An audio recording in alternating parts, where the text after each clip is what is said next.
Good morning everyone, मैं Vikram PGT commerce आप लोगों का अकाउंटेंसी टीचर स्वागत करता हूं आपका अकाउंटेंसी क्लास में। बेटा इलिस्ट्रेशन 20 हम लोग डिस्कस करने वाले हैं आज अपनी क्लास में। इलिस्ट्रेशन 20 क्या कहता है जरा देखिए। वी के, जे के and S K, there are 3 partners in a firm sharing profit and losses in the ratio 3:2:1। On March 31, 2019 their balance sheet was as follows. उनकी बैलेंस शीट हमें इस प्रकार से दी हुई थी। लाइबिलिटीज है मेरे पास, उसमें जर्नल रिजर्व दिया है जो कि पार्टनर्स के कैपिटल अकाउंट में ट्रांसफर होता है बेटा, सीधा सीधा। इसको हम किसी और अकाउंट में ट्रांसफर नहीं करते, पार्टनर के कैपिटल अकाउंट का पार्ट है। सन्ड्री क्रेडिटर्स दिए हैं जो कि लाइबिलिटीज है, तो रियलाइजेशन अकाउंट में बी पार्ट, बोरोइंग्स ट्रांसफर्ड वाले पार्ट में चली जाएंगी। बिल्स पेबल है, ये भी हमारे रियलाइजेशन अकाउंट में ट्रांसफर हो जाएंगी। एसेट साइड में देखिए बिल्डिंग दी है, ये भी रियलाइजेशन अकाउंट में पार्ट ए एसेट ट्रांसफर वाले पार्ट में चली जाएंगी। इन्वेस्टमेंट रियलाइजेशन अकाउंट में ट्रांसफर हो जाएंगे। स्टॉक रियलाइजेशन अकाउंट में ट्रांसफर हो जाएंगे। और आगे हमारे पास क्वेश्चन जो है इस तरीके से है।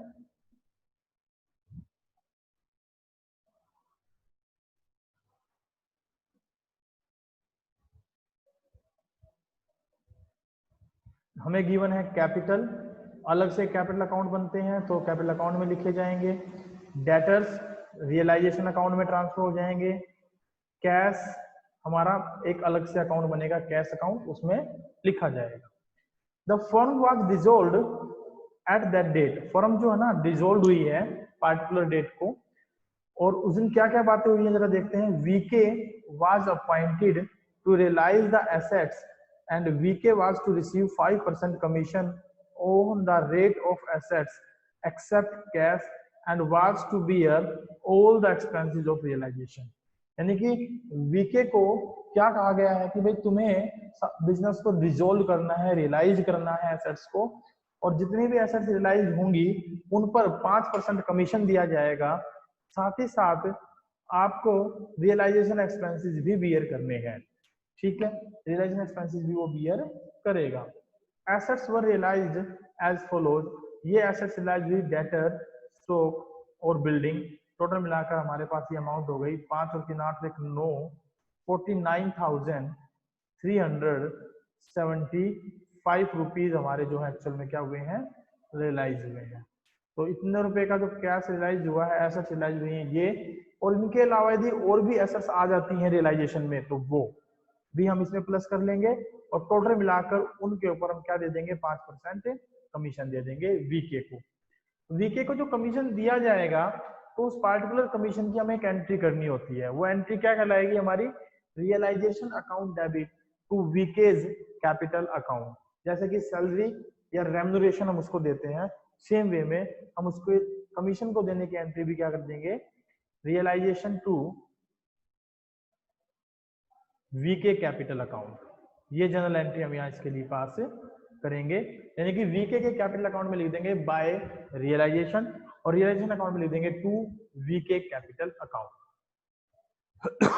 बताइए ये पहला पॉइंट आपको समझ में आ रहा है? Yes sir. अभी आगे और देख लेते हैं एसेट्स कितनी रियलाइज हो रही है हमारी। एसेट्स हैं investment were realised at 85% of book value. अब इन्वेस्टमेंट की जो बुक वैल्यू थी हमारी वो कितने रुपए थी, अगर हम इन्वेस्टमेंट की बुक वैल्यू को चेक करें तो that will be amounting rupees, आप देख सकते हैं यहाँ पर कितने रुपए थी, 34,500 रुपए। तो 34,500 का 85% हमें क्या हो रहा है, रियलाइज हो रही है वैल्यू। तो इसका 85% निकालें, उतना कैश आप इससे ले लें। उतना कैश लेने के बाद आप क्या करेंगे, जो एसेट्स आपकी बाकी रियलाइज हुई थी उन एसेट्स में आप इसको प्लस कर लेंगे, जो कि हमारी कितने रुपए की एसेट रियलाइज हुई थी, 49,375 रुपए की। आप इसमें 85% ऑफ 34,500 और प्लस करके चलें। फिर है expenses of realisation amounted to 2,050 paid and borne by partner. Arnav, are you there बेटा? अर्नव,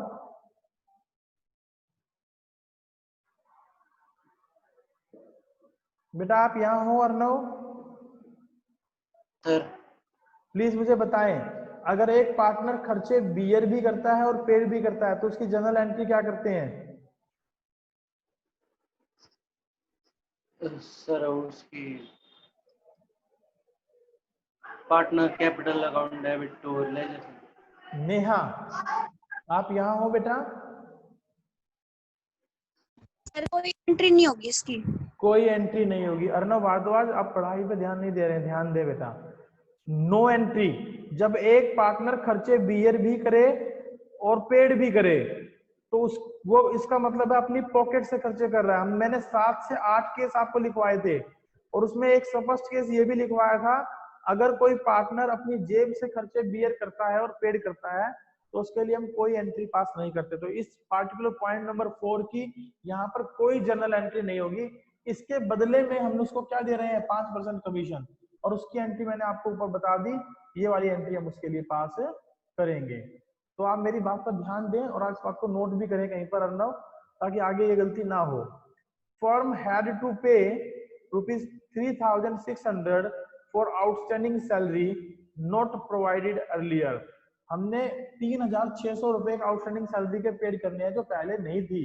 अब ये लायबिलिटी क्रिएट हो गई तो इट इज अनरिकॉर्डेड लायबिलिटी। सबसे पहले आप इसको देखें कि अनरिकॉर्डेड लायबिलिटी है, और अनरिकॉर्डेड लायबिलिटी की यदि पेमेंट करनी हो तो रियलाइजेशन अकाउंट के किस पार्ट में और किस नाम से लिखूंगा?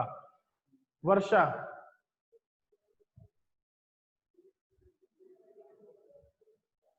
वर्षा are you there? Yes sir. Please मुझे बताएं, अगर आउटस्टैंडिंग सैलरी है, अनरिकॉर्डेड लायबिलिटी है और पहले नहीं थी और अब ये हमें पेड करनी है, तो मैं रियलाइजेशन अकाउंट के किस पार्ट में इसको लिखूंगा और किस नाम से लिखूंगा? सर सी पार्ट में बाय टू कैश या फिर टू बैंक। हाँ, हमारे पास ऊपर कैश गिवन था तो टू कैश से हम ये एंट्री पास कर देंगे। वेरी गुड, टू कैश से हम ये एंट्री पास कर देंगे और ब्रैकेट में लिख देंगे आउटस्टैंडिंग सैलरी पेड। चलिए पॉइंट नंबर 6 पर आइए। Contingent liability in respect of bills discounted with the bank was also considered as liability, now ₹4,900। 4,900 रुपए की अब इसको हमें लायबिलिटी मानना है। तो बेटा लायबिलिटी मानना है तो सीधी सी बात है, इसकी भी क्या करेंगे आप लोग? पेमेंट करेंगे।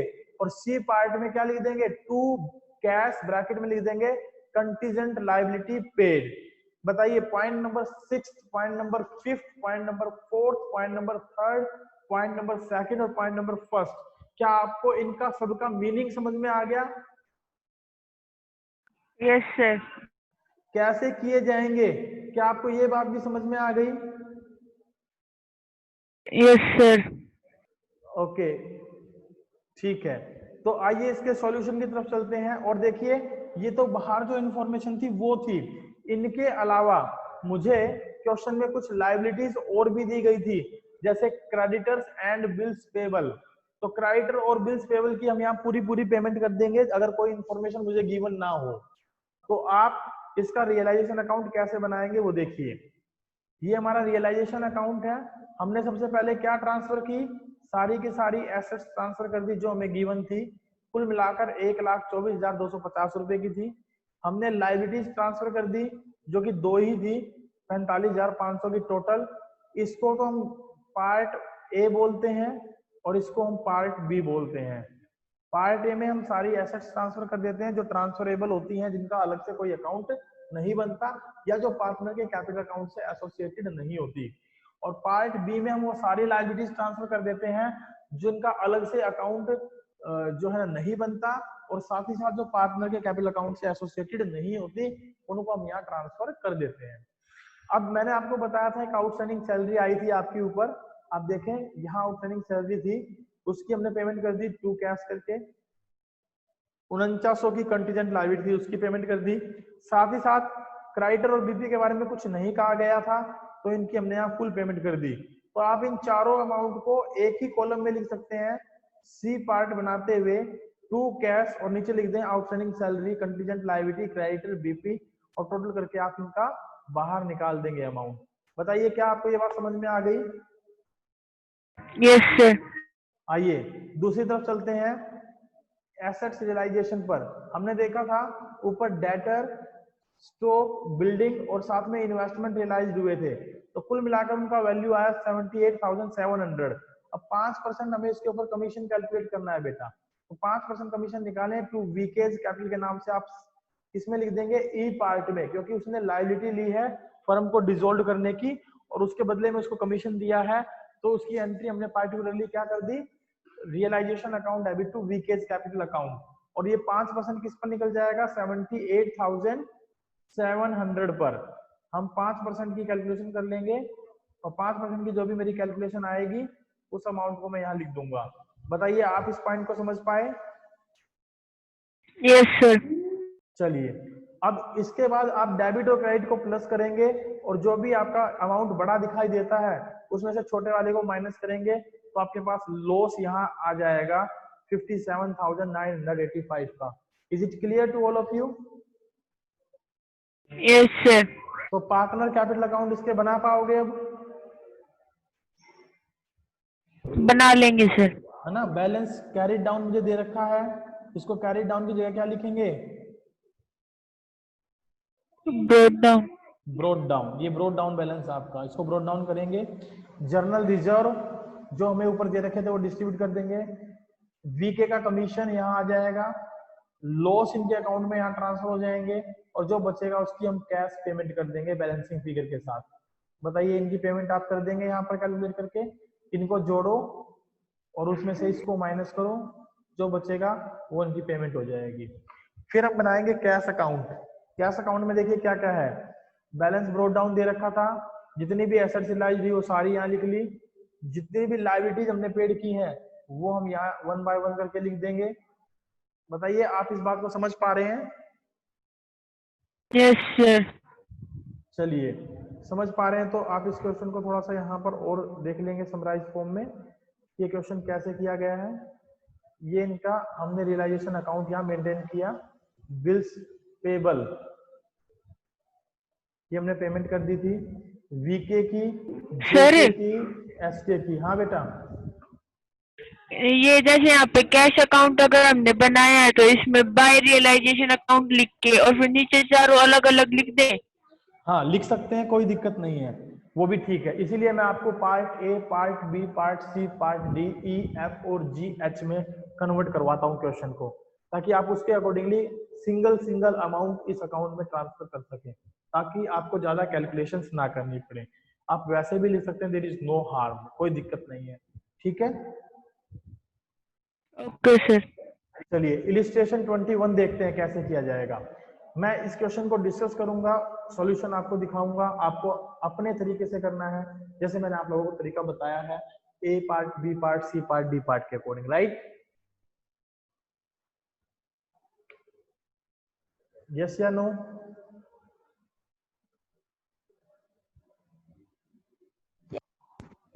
इज देयर एनी प्रॉब्लम बेटा? क्या आपको बात समझ में आ गई? क्या मेरी वॉइस क्लियर आ रही है? Yes sir. चलिए इलिस्ट्रेशन 21 देखते हैं। Following is the balance sheet of Vinod and Shubh sharing profit in the ratio 3:2 as on 31 March 2019। हमें ये इस तरीके से बैलेंस शीट दी गई है, लाइबिलिटीज दी गई हैं, एसेट्स दी गई हैं। पहला काम हमारा जो नॉर्मल होता है, creditors, loan from Vinod brother, Vinod के भाई ने लोन दिया तो आउटसाइडर लाइबिलिटीज। लोन फ्रॉम शुभ, ये पार्टनर का लोन है, इसको ट्रांसफर नहीं करेंगे। जनरल रिजर्व पार्टनर के कैपिटल अकाउंट में जाएगा, कैपिटल। तो इनमें से केवल दो ही लाइबिलिटीज बनती हैं यहाँ जो ट्रांसफर हो सकती हैं। इधर देखिए, प्लांट एंड मशीनरी ट्रांसफर हो जाएगा, फर्नीचर ट्रांसफर हो जाएगा, इन्वेस्टमेंट ट्रांसफर हो जाएगा, स्टॉक ट्रांसफर हो जाएगा, डेटर बुक वैल्यू पर ट्रांसफर कर देंगे और प्रोविजंस को एज एन लाइबिलिटीज हम इस वाले पार्ट में प्लस कर लेंगे और यहाँ पर ट्रांसफर करेंगे लाइबिलिटीज के तौर पर। यहाँ बैंक बैलेंस ट्रांसफर नहीं होगा, प्रॉफिट एंड लॉस ट्रांसफर नहीं होगा, क्योंकि ये अलग से अकाउंट बनाए जाते हैं। प्रॉफिट एंड लॉस को पार्टनर के कैपिटल अकाउंट में लिखा जाता है, बैंक को अलग से हम अकाउंट मेंटेन करके चलते हैं, वहां पर बैंक अकाउंट बनाया जाता है। देखिए सबसे बड़ी बात यहाँ पर हमें क्या दी गई है कि लिखा है firm was dissolved on the date and as a result Vinod took over investment at an agreed value ₹8,000 and agreed to pay loan taken from his brother. तो ये तो विकास ने, विनोद ने क्या ले लिया, अपने भाई का लोन, और ये क्या कर रहा है विनोद, इन्वेस्टमेंट ले रहा है। तो एक तो ले रहा है एसेट्स और एक ले रहा है लाइबिलिटी। अगर वो एसेट्स लेता है तो किस पार्ट में लिखते हैं बेटा, एफ पार्ट में। एफ किसके लिए होता है हमारा, फिक्स्ड एसेट्स और other current assets taken by partner. तो उसने फिक्स्ड एसेट्स क्या ले ली, यहाँ पर फिक्स्ड एसेट्स टेकन क्या ले ली, इन्वेस्टमेंट। फिक्स्ड एसेट्स कौन सी ली है, इन्वेस्टमेंट ली है। तो इन्वेस्टमेंट जो उसने ली है हम इसको एफ पार्ट में दिखा देंगे बाय विनोद्स कैपिटल अकाउंट के नाम से, रियलाइजेशन अकाउंट के अंदर। और लाइबिलिटीज जो ली है उसको हम किस पार्ट में दिखा देंगे, that is in the part of E, external liability taken by partner, और टू विनोद्स कैपिटल के नाम से हम ये एंट्री पास कर देंगे। चलिए आगे चलते हैं। Realisation of assets as follows, stock इतने का बिक गया, डेटर इतने रुपए के सेल हो गए, फर्नीचर फिक्सचर 4,500 में बिके, प्लांट एंड मशीनरी बिकी 25,000 रुपए में। बताइए क्या आप इनको सेल कर देंगे, और सेल करेंगे तो किस पार्ट में लिखेंगे, डी पार्ट में। किस नाम से लिखेंगे बता दीजिए जरा जल्दी जल्दी, बाय बैंक के नाम से। Very good, by bank account के नाम से आप इसको लिख देंगे, क्योंकि ये बैंक अकाउंट इसलिए लिखेंगे क्योंकि हमें बैलेंस शीट में बैंक बैलेंस दिया हुआ है। चलिए आगे देखिए, एक्सपेंसेस ऑफ रियलाइजेशन वर ₹600, 600 रुपए रियलाइजेशन एक्सपेंसेस है मेरे पास। अब इसके बारे में कुछ लिखा नहीं है, तो फर्म के खर्चे फर्म पेड करेगी। अब फर्म पेड करेगी तो फर्म की पेमेंट है, तो पेमेंट हम किस पार्ट में डालते हैं बेटा, सी पार्ट में, टू बैंक के नाम से लिख देंगे और ब्रैकेट में डाल देंगे रियलाइजेशन एक्सपेंसेस पेड। बताइए क्या आपको ये बात समझ में आ रही है? Yes sir. नेक्स्ट है creditors allowed 2.5% discount in the full settlement. Creditor है कितने के, 38,000 रुपए के। तो बेटा 38,000 रुपए का आप 2.5% निकालें तो कैसे निकालेंगे, बताइए कैसे निकालेंगे 2.5%?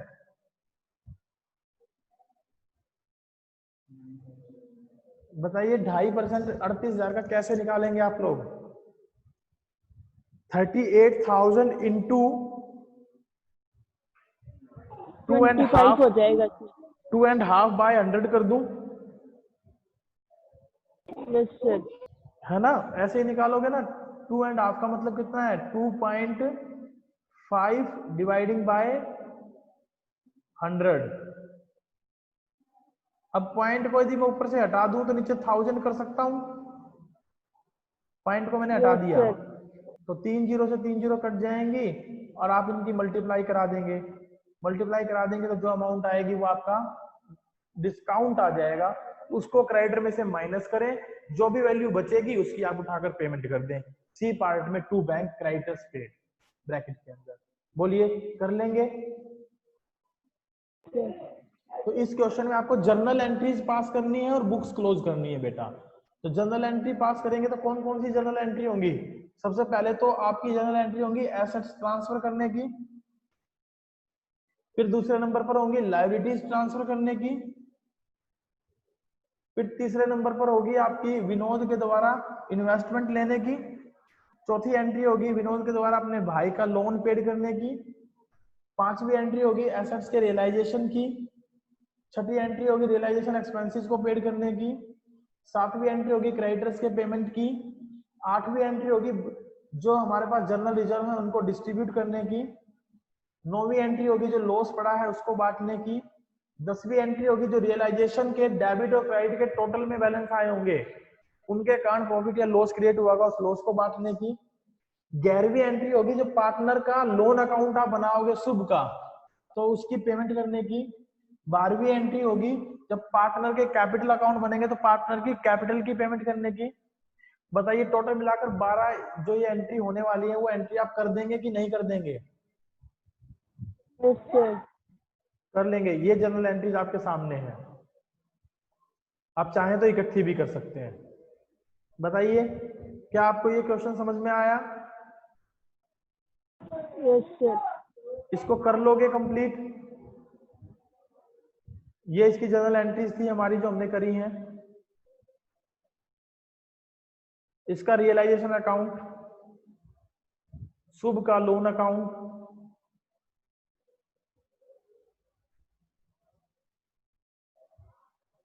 और ये हमारे पास इनका पार्टनर का कैपिटल अकाउंट और बैंक अकाउंट, ये चारों अकाउंट प्लस जर्नल एंट्री करेंगे तो 8 नंबर का क्वेश्चन ये बोर्ड में आता है बेटा।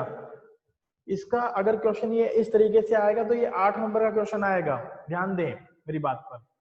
तो अगर आपने अब तक क्वेश्चन प्रैक्टिकल क्वेश्चन नंबर 21 नहीं किया है तो प्लीज आप उसको सोल्व करें और उसको कंप्लीट करके कोई डाउट अगर हो तो पूछने की कोशिश करें। इलिस्ट्रेशन 22 पर देखें क्या रहेगा हमारा। इलिस्ट्रेशन 22 क्वेश्चन में डिस्कस करूंगा, सर सॉल्यूशन हमारी इंग्लिश की क्लास है।